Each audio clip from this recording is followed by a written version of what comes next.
আমি মাকে খুশি করতে গেলে বউ নারাজ, বউকে খুশি করতে গেলে মা নারাজ। কিন্তু আমি একজন মানুষ, কোন দিকে যাব? ইসলাম বলে তুমি তোমার মার কি? সন্তান। তুমি তোমার বউয়ের কি? স্বামী। শব্দগুলা খেয়াল করবেন।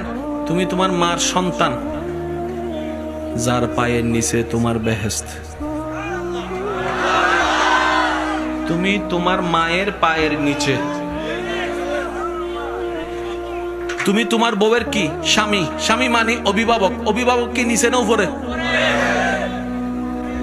মায়ের পায়ের নিচে তুমি,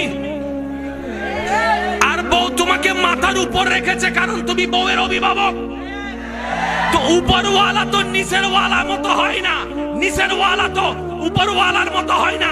এবার সে বলে আমি করব কি?